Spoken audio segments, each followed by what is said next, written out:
Yeah, you already know, man. It's your boy Frank Kastle13, the biggest 26er, man. I just jumped off the porch with a dirty glove. Bastard. See the fish gon' go for the chicken. Flood the miles while you rolling on hills.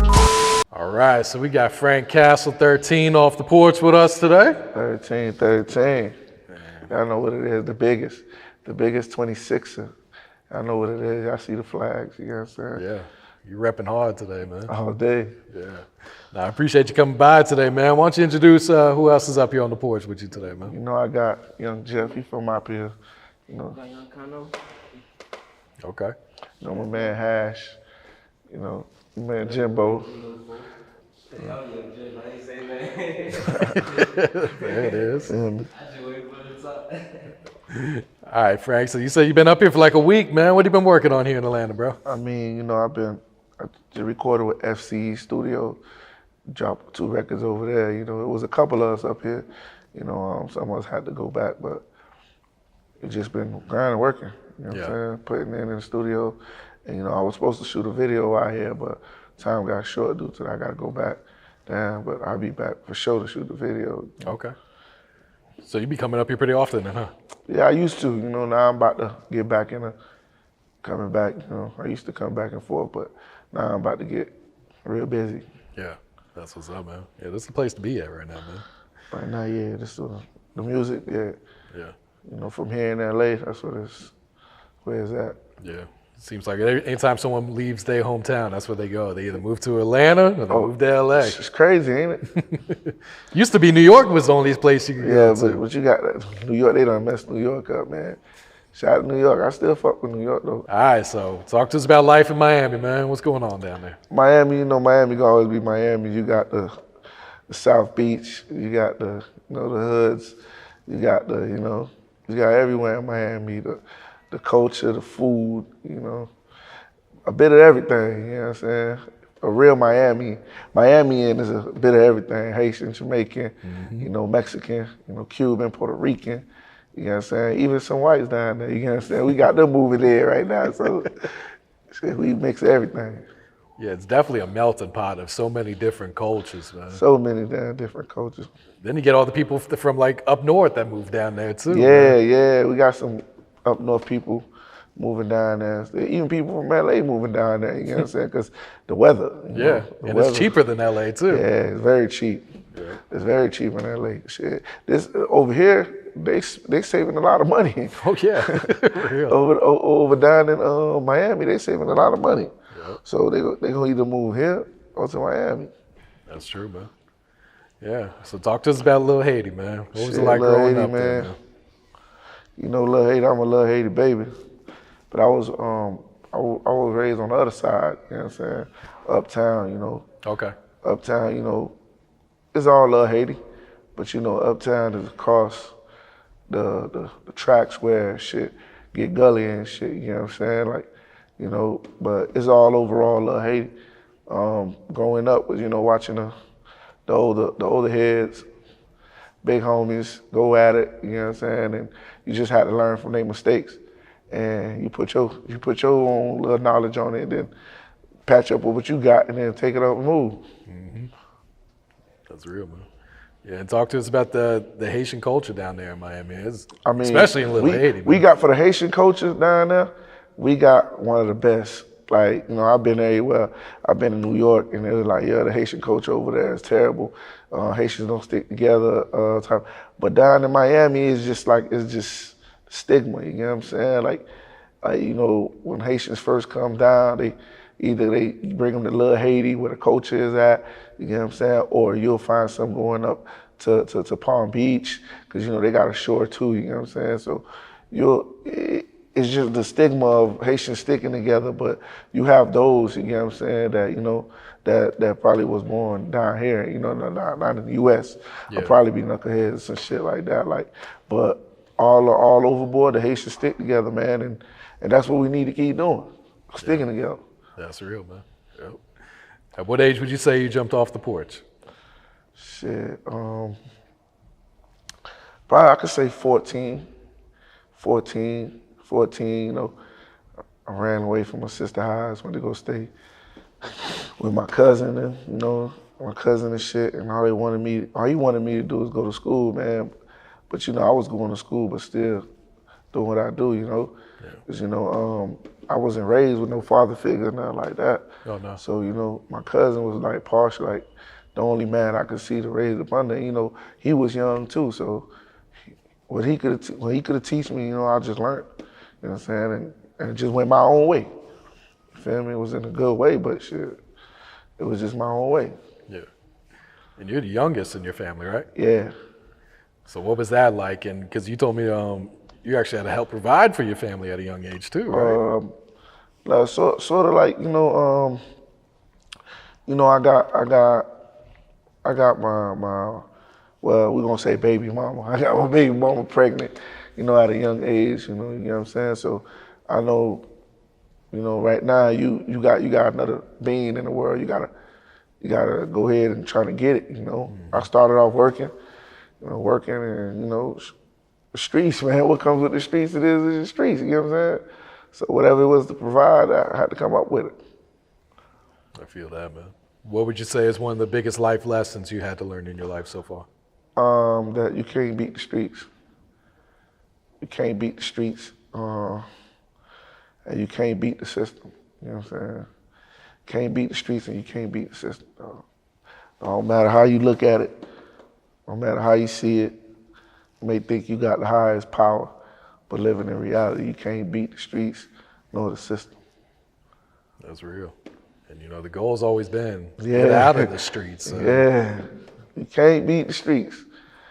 You can't beat, there's some cracks, but you can't beat the streets. The streets ain't gonna never lose, you know what I'm saying? Real shit. Now, you've been rapping for a minute. What kind of inspired you to start at first? You know, watching my big brothers rap, you know, young, you know, standing in front of the TV, watching MTV, BET on the box.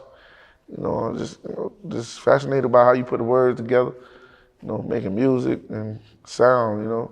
Music is like a getaway, you know what I'm saying? Like, you could be mad at something, you hear your favorite music, while you mad, you rapping it, you feel me? I know you probably was in the Pac era, you know what I'm saying? Like, you feeling some type of way, and then you'll be in your head, you listening to the music, and then you'll start rapping it. Like music got me out of a lot of trouble too, so music kept me away from a lot of trouble, so.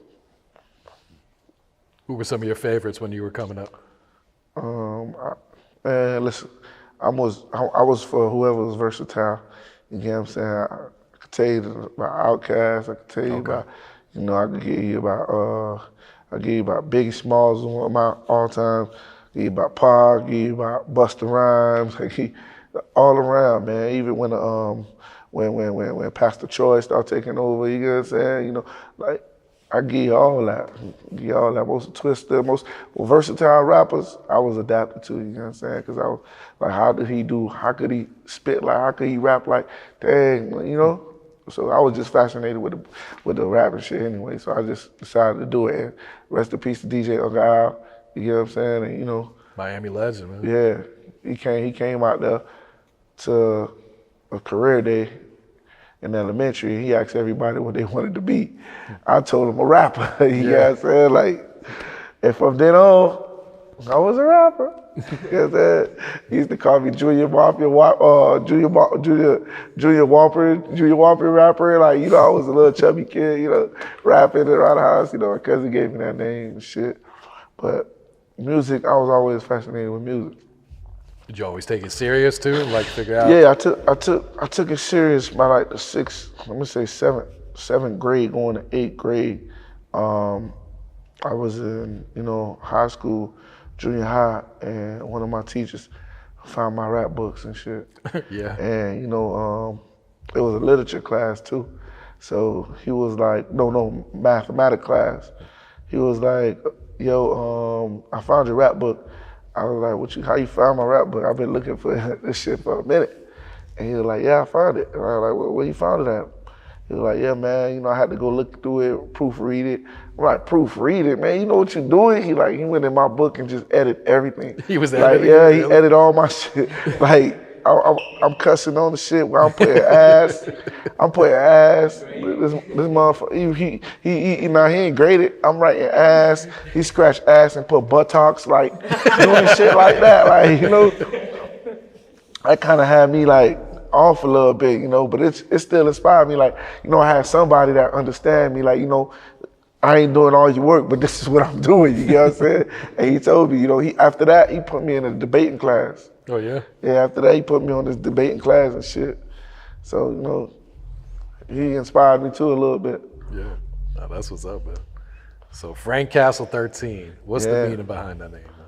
I mean, Frank Kastle, Frank Kastle is, you know, everybody probably look at him as a comic book, you know, shit like that, but I see it different with me, man. I put the K in it, because, you know,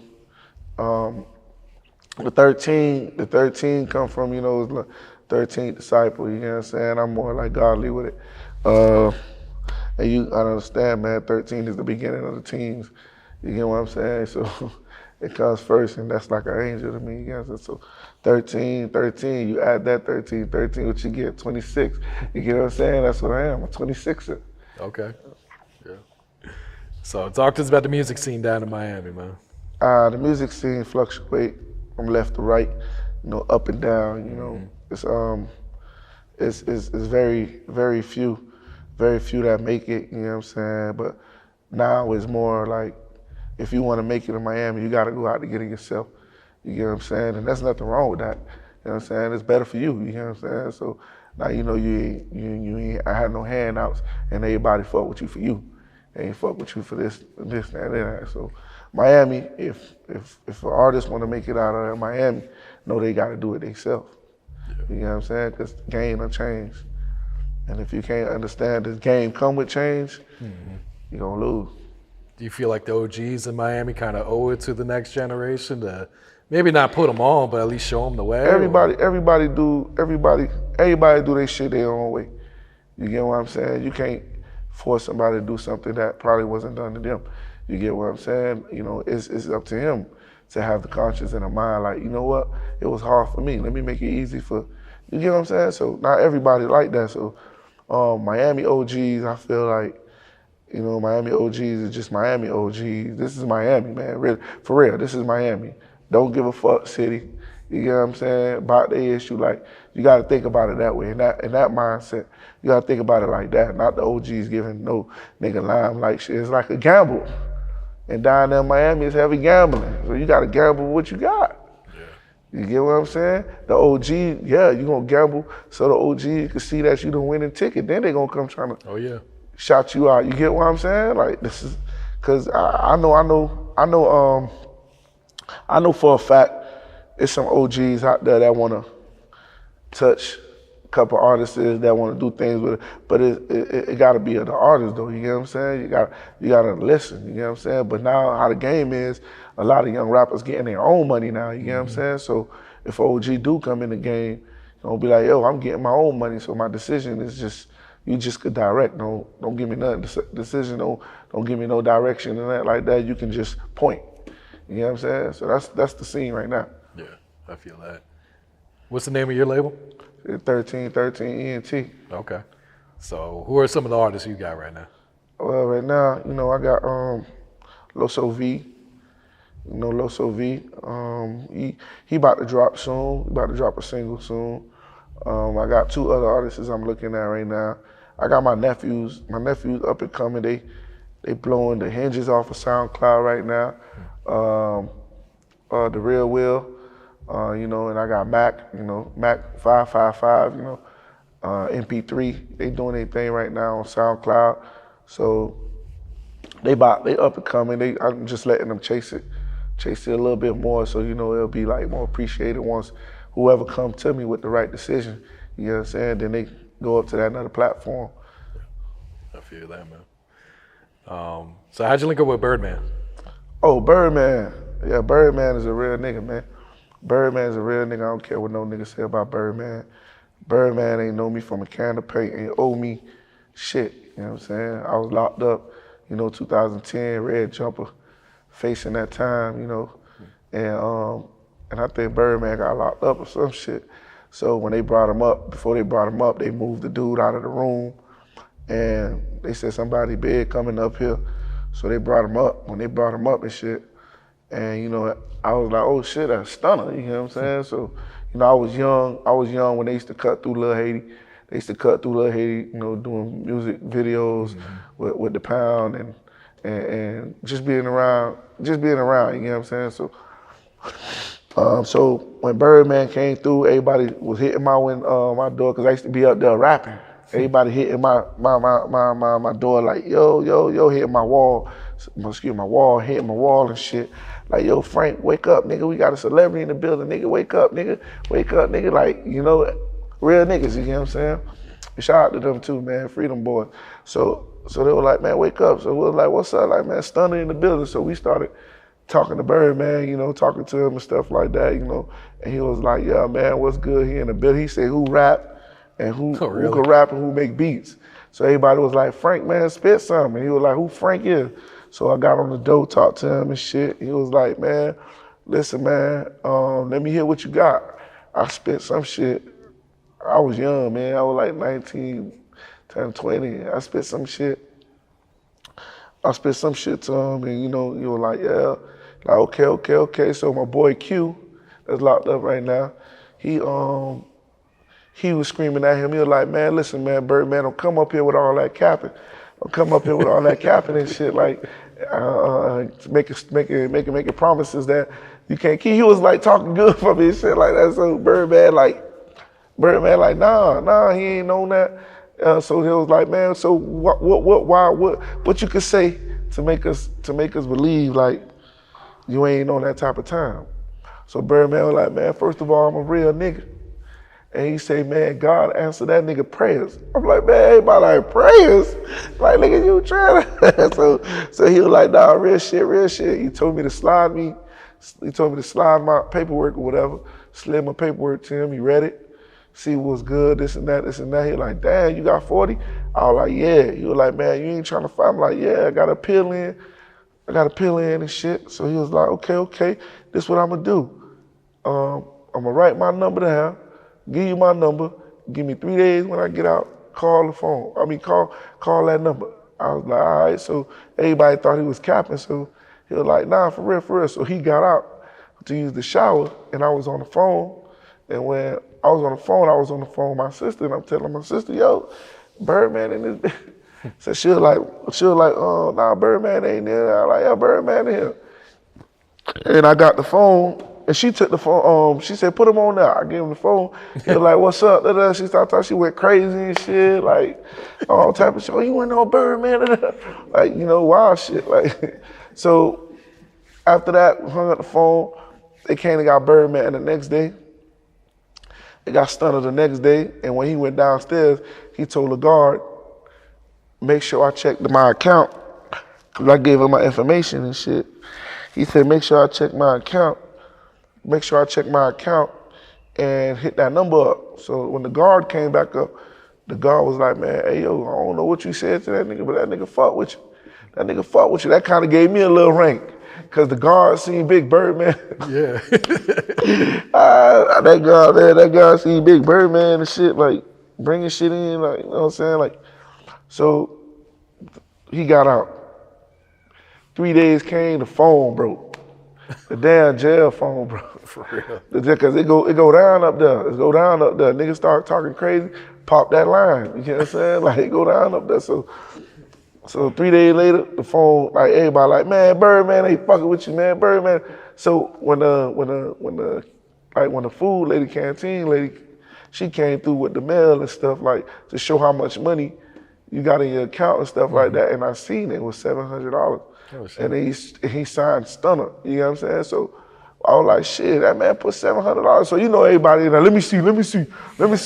So I passed the receipt around. Boy, seen the receipt, they start snapping. Oh, yeah, boy, you going to Cash Money? I'm like, nah, I ain't going to no damn Cash Money, man. Said, all right, this and that. So a week passed, I called the phone, he picked up. And when he picked up, that just signified right there, I said to myself, that's a real nigga. You get what I'm saying? He ain't owe me shit. You feel what I'm saying? He ain't owe me shit. He ain't owe nothing. He just did that out of respect or out of love. So he was like, man, who you need me to holler at out here so I can seek about you getting this bread for this appeal. So, you know, I was sending different people to him, you know, the communication with him, different people, whatever, this and that. He cut like 5,000. He gave the girl I was with like 5,000, told her, man, listen, man, that's towards the appeal. Lawyer, you know, sat him down with a couple people, Nell, shout out to Nell. You know, Nell was another big homie out there. He had We Good. You know, I connected him with Nell. Nell sat down with him to talk to him. But he was like, he want, if anybody come holler at him, he wanted it just to be about me, you get what I'm saying? But I don't know what the hell that means, but you know, it is what it is. So we lost in contact. I don't know what it was. I think my sister kept calling him or something, kept blowing his phone up or some shit, like, and I lost contact. And when I got out, I seen him at G5 and shit. All of them was in G5 or whatever, this and that, you know, in the VIP. So I went with my boy Dada, DA, free DA. You get what I'm saying? I went with him, and up there, and I hollered at him. I was like, Birdman, what's up? He was like, he looked at me. I was like, yeah, what's happening? I said, yeah, Frank Kastle. He said, oh shit, like, and then he told his man, he always with, like, yo, this the nigga I was telling y'all about. That the nigga that was in prison, yeah. So and right there, I could see that he probably been told them that, and they ain't probably believe him or something. You get what I'm saying? So it worked that way. You get what I'm saying? Where it went that way, it worked that way. So that shit does just. And he told one of them to make sure they stay in contact with me, because at that time he was doing a documentary and shit. But we lost contact, flipped that over, you know. And I felt like, man, we'll catch up sometime later, something like that. You know, but overall to me, he ain't nothing but a real nigga in my eyes, you get what I'm saying? That's just me. Yeah, because he didn't have to do shit. He ain't had to do none of that shit. He ain't had to do none of that shit, but he did it. Yeah, that's real right there, man. For sure. You feel me? So what happened between you and DJ Khaled? And you know how the media makes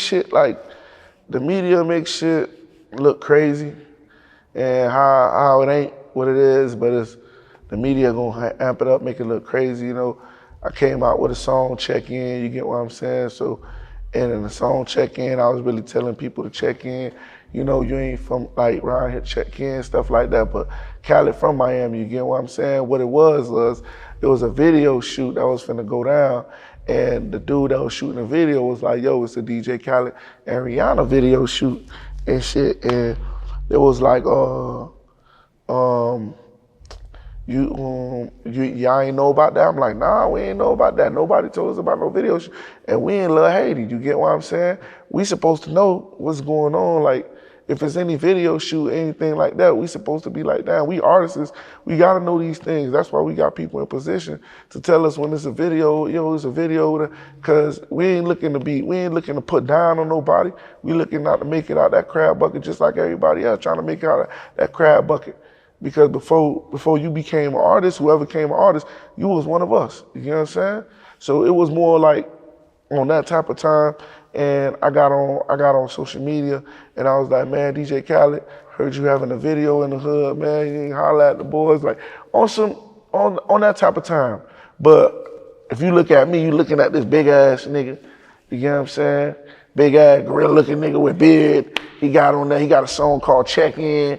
You know what I'm saying? So he got. I thought you maybe threaten him. Yeah, you know what I'm saying? You looking at it like that, but it ain't even that type of party. You know what I'm saying? So he had the video anyway. I pulled up on the scene.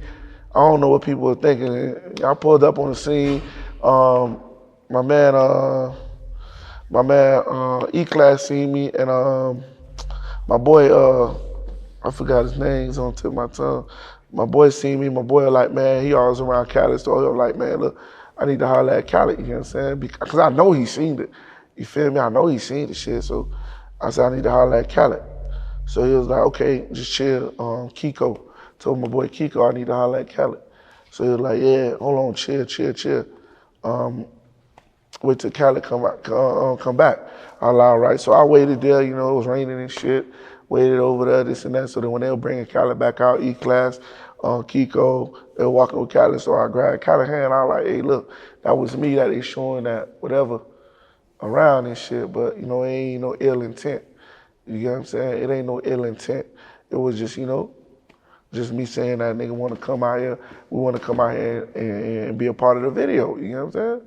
So after that, it is what it is. But I had labels reach out to me and shit and told me, we heard down there that you have problems with DJ Khaled and shit. Like, I'm like, from what? And they bringing up that incident. Like, I'm like, I ain't never had no problem with DJ Khaled. DJ Khaled is a pioneer in Miami. You get what I'm saying? Like, we don't burn bridges like that. Yeah. Us Zoes we don't burn bridges like that.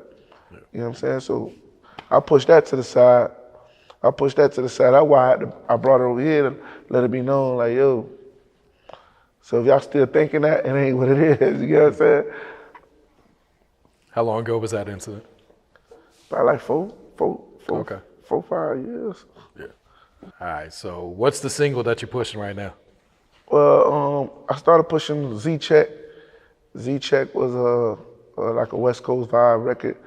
It was like a West Coast vibe record, and it started going a little viral in Miami. One thing in my mind, always planning in my mind, man, you gotta get home. You gotta get home first, but it's not the way to go. You know what I'm saying? You gotta get home first. I always planning in my mind, make sure you get your backyard fucking with you. You know what I'm saying? Before you even trying to leave a nest. Because you don't want to make a mistake and leave a nest and go somewhere else and rep it, and where you really from gonna feel some type of way. So I always had that mind state, but so I started pushing it down there. I had a single before that called Oye, 99 Jams. They pushed it through the radio stations. It was going crazy. Shout out to 99 Jams. All the underground radio stations talk about, because the underground is the ones that break the artists first. You get what I'm saying? Shout out to the undergrounds. They boosted up, played it, got it to the club, played. I performed the shit till I started performing the shit free. You get what I'm saying? to like, it's part of promotion. You get what I'm saying? So I performed the shit till I started performing the shit free. Got it in every club, and motherfuckers just start fucking with it, like, yo, you heard that? Oh yeah, you heard that? Oh yeah. The video was on point. Everything was on point. Shout out to Skirto. He played the mob in the video, and everybody that did the video, you know what I'm saying? So 99 Jam started spinning it, everywhere I went, it was like, oh yeah, that's the Frank Kastle who got my oh yeah, and then after I did that, I sat down for a little bit. I dropped a project called Check-In Season 26. On Volume 1, I dropped that, and due to the management situation and some people I was dealing with, you know what I'm saying, I had to stall that a lot of times, put it in, put it out. So I finally said, fuck it, put it out, you know what I'm saying, put it out so they'll catch on to it later, you know what I'm saying, because I'm just moving as the time going. Yeah. So now I'm about to hit them with Make Them Say. It's like a a hard banger, South mixed way where, had them hit the Make Them Say real quick, a lot of Quake. You know what I'm saying? We came over here, went to the clubs, pinups, they played it. Shout out to them over there, DJ KOA. He spun it. And and I got another track that I got with my young niggas called Pressure. You know what I'm saying? With Mikalo Fofo, King Ja. You know what I'm saying? And that one right there's got the street going crazy right now in Miami. Got the street going crazy. It's moving fast on Spotify and shit. So after that, man, once I drop Make Them Say, I'm gonna drop that project. And after that project, we just gonna see from there. Yeah, I got you, man. Who are some of the producers you've been working with lately? I'm using Red Light Studio right now. Cool and Dre. Okay. Shout out to Ted. Ted, me and Ted doing some things right now. And I worked in a lot of studios, Audio Vision. I started at Farm Studios. Farm Studios, they've been there a long time, been backing me a long time. Mix and Masters, I worked at Mix and Masters. Everywhere, every time you do music, you want to leverage and you want to grow. You get what I'm saying? Maybe it's a bad thing because you got to stick with an engineer, that know your sound. But me, I done been through every studio, like almost every studio, Hit Factory, what BB them studio name is, man. Yeah, BB Studio. No, not Street Exec. Circle House. That's one of the studios everybody go to. I don't record over there. You get what I'm saying? So it's a Midtown Studios. When they had their studio, I recorded over there a lot. So it's just I'm finding that sound right now. I'm fucking with Cool and J them studio, Red Light. And we just moving. And up here, I'm recording at FCE Studios. You know what I'm saying? Okay. First class? Yeah. Okay. So what has being a father taught you about life? Shit. Being a father, man, right now in this era, being a father ain't only, to me it's all about communication, man, being on the same page with your child, man, because the world is crazy right now. You know what I'm saying? The world is crazy right now. And me doing what I'm doing, and I gotta explain to my son, don't take this and think that it's okay to do it, because I started this already. You get what I'm saying? Take another way. I see you want to do is acting. You get what I'm saying? I'm like, that's cool. Do your acting, but you got to hit the books. You get what I'm saying? Because it's better than acting. You know what I'm saying? It's something, the stuff's that in acting. I want you to just sit down and your money just working for you. You know what I'm saying? You ain't got to touch nothing. You feel me? So it's communication overall, man. Communication, understanding your child's body language and watching them in their eyes, and you get what I'm saying? Understanding their movements and letting them speak. You know what I'm saying? Letting them be them with you. You get what I'm saying? And not being afraid to hide or just think they doing nothing slick. You know what I'm saying? Just being straightforward with your child and understanding they got a world and you got a world. You get what I'm saying? And the only time you come into your child world is when you see an earthquake, or you see you feel me? You see shit getting crazy in there. That's when you come and play Superman in their world. You feel me? Until then, they world going out, like Captain Planet, leave their world alone. Leave their world alone. But if they come in, you gotta set that boundary too. So if they come in your world, you gotta understand you run your world, because you old, you run your world. You can't step in my world like that. I gotta walk you in my world. Feel me? That's all it is with parenting. Mm-hmm. That's how I feel. That's real right there. All right, Frank, any shout outs before we wrap it up, man? Shit, shout out to y'all, man, for having me today. Shout out to God, you already know what it is. Shout out to the city, whole uptown, man. Shout out to Dade County. Shout out to all the artists, man, upcoming artists that's doing their thing. This a little time, and I'm just shouting y'all out. Shout out to the boys that came here with me. My boy Hash Daddy. Shout out to Hash Daddy, Shout out to everybody that fuck with Frank Kastle. Shout out to everybody that fuck with the Z. Shout out to everybody that's a 26er. You get what I'm saying? And I'm out. 26, 13, 6. Shout out to all my niggas in the chain gang that's locked up, man. All my Z's in the chain gang. Big Z's, y'all already know what it is.